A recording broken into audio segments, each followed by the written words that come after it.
I don't have time really to do justice to all the other issues. So I'd like, if I may, to deal with the first question that was raised. You see, Michael and I have very many things in common. And one of them is a love of the city of Nablus in Palestine.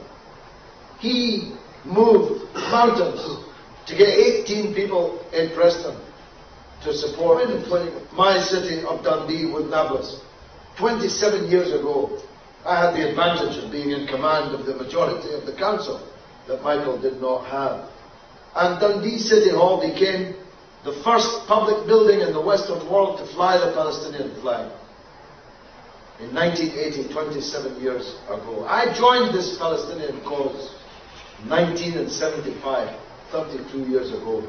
It seems like another lifetime. And I did so because of all the many injustices there are in the world, of all the many crimes that our country has committed in the world, in our time as empire, an empire on which the sun never set.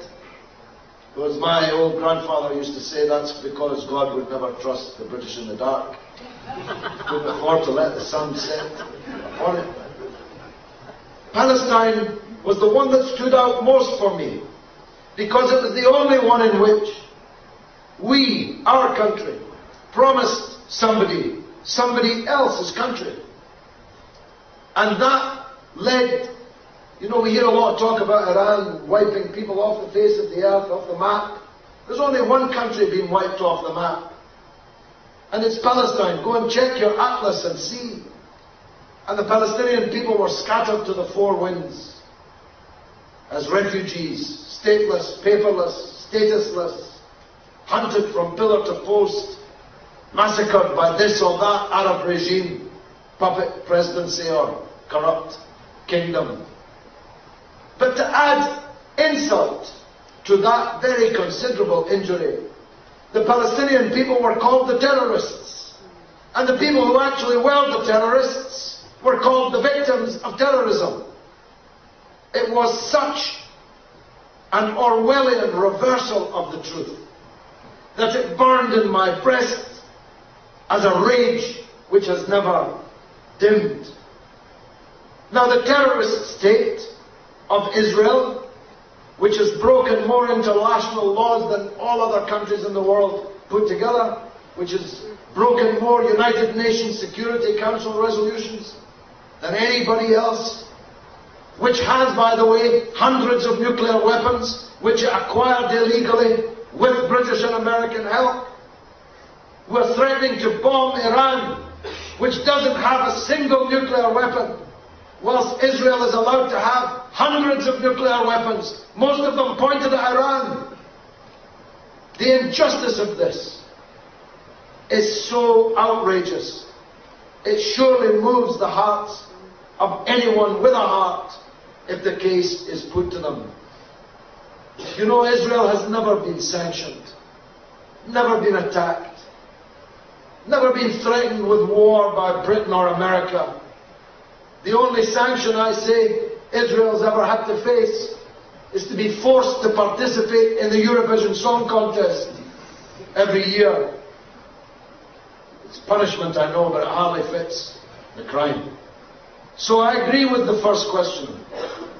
Palestine must be the first banner in our international platform. Not just because of the scale of the injustice, but because of the absolute authorship of that injustice of our own country here in Britain, in the building in which I have sat for nearly 21 years. This deed was done. This crime was committed. Everybody should be boycotting Israeli products.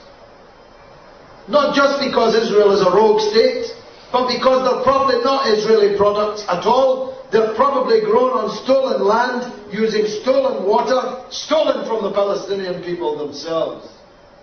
I had the ignominious, I say this to the Muslims here, the ignominious fate during Ramadan to be going around Muslim-owned shops, pointing out to them that they were selling dates from Israel to the faithful people to break their fast.